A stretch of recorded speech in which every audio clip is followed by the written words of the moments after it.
Batman Rebirth Volume 7 The Wedding. I don't know what to say. I know that people don't like this run, people find it controversial. Tom King did this, Tom King did that. And for the first couple volumes, I was on board. I was not really enjoying this run at all. But the second we hit Volume 5, Volume 6, and now Volume 7, this run has done a complete 180. I genuinely, dare I say, love what I'm reading. This is a good book in my opinion. I really liked it. And I think what it has to do is, again, I'm reading this 6 years after it came out. I was not reading it monthly. I wasn't in the hype with the whole wedding and preludes to the wedding and all that. So there's not as much build up, as much anticipation with me as I assume for most people back in 2018. I was watching some reviews of people in 2018 when they were just promoting the shit out of this book. They had the preludes to the wedding with all the Bat family and stuff. And I can totally understand that if you bought the Preludes miniseries and saw all these Bat family people getting ready for the wedding just for Bruce and Selena to go off on a rooftop with some drunk judge, how that might piss you off. I totally get that. But I didn't read any of that, so that's not in my head. So like, you know what I mean? And they didn't even make it to the rooftop because one of them didn't show up. And honestly, I kind of like it.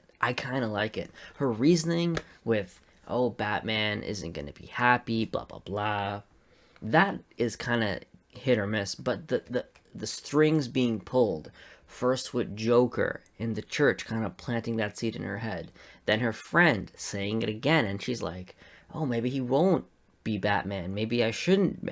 And just like the little slight manipulations from these characters that are planting these seeds in her head, and then it ends up she's not showing up to the rooftop.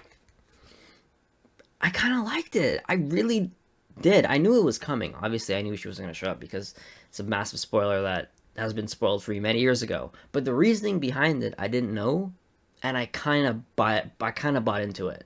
So maybe that's okay. Spoilers for How I Met Your Mother. Spoilers.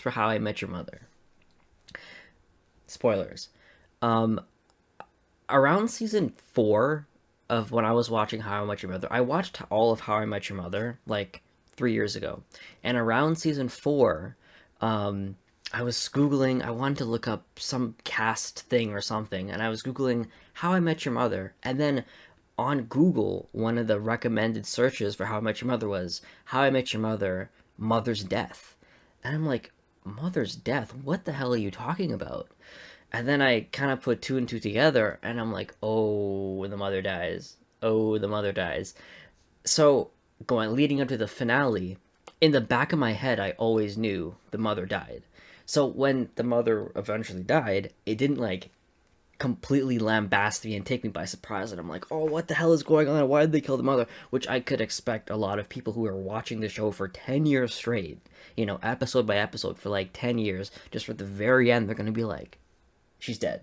I completely understand why those people would riot in the streets. But since I knew that going in, it didn't really bother me that much. I kind of already accepted it.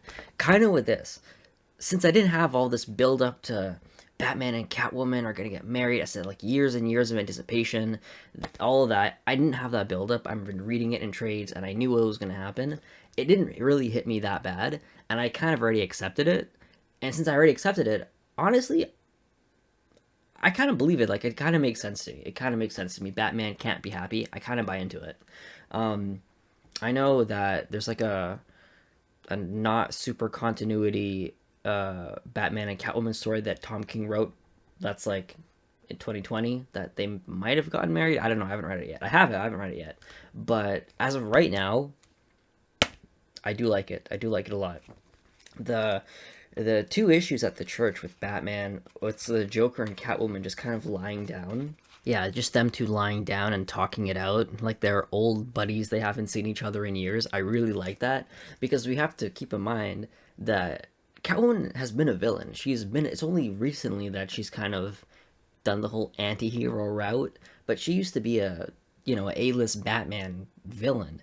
So it's kind of cool, kind of interesting. Joker and Catwoman kind of talking it out for old time's sake, and he again plants that seed of like, if you're with him, he might be happy. Something else I really liked in this little arc that I just found kind of cool. It's one of those things where like if you think about it for 2 seconds, it doesn't really make much sense. But just on face value, it's like, oh, that's like a really cool image. Is the whole like amen thing, and then they blow up. Like again, it doesn't really make much sense with Batman like praying with the Joker right after he like kills a woman like straight to her face. No, but just I don't know. I found this picture fascinating, and again, something that I did find kind of just insanely out of character for Batman is Joker has this lady at gunpoint. Yeah, Joker has this lady at gunpoint, and Batman doesn't even attempt. He doesn't even attempt to save her. He literally just stands there, watches Joker kill her, and then after Joker murders this woman, then he decides to attack him. I just honestly don't believe that Batman would have just zero reaction to Joker killing a woman just point blank in the head. I just don't believe that at all.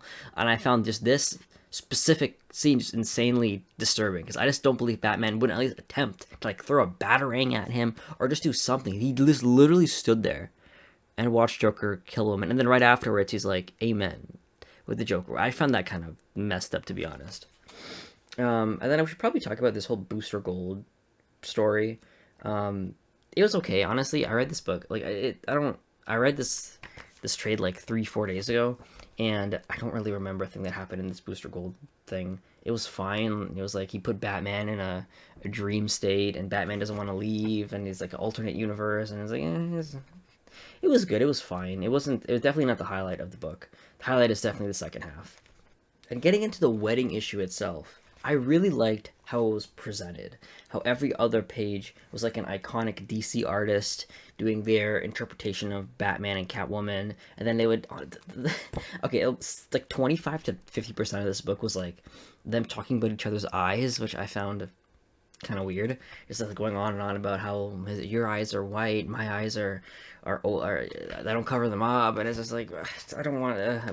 But it's really cool to seeing like just a bunch of famous artists just like their interpretation of a Batman and Catwoman moment. That was awesome, and it was kind of interspersed with them two getting ready for the wedding, and then Catwoman not showing up.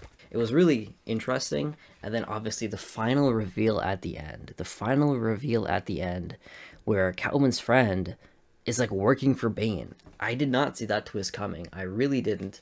My question though is what the hell is Gotham Girl doing there? Last time we checked, she was a good guy. It was her brother that kind of went a bit cuckoo.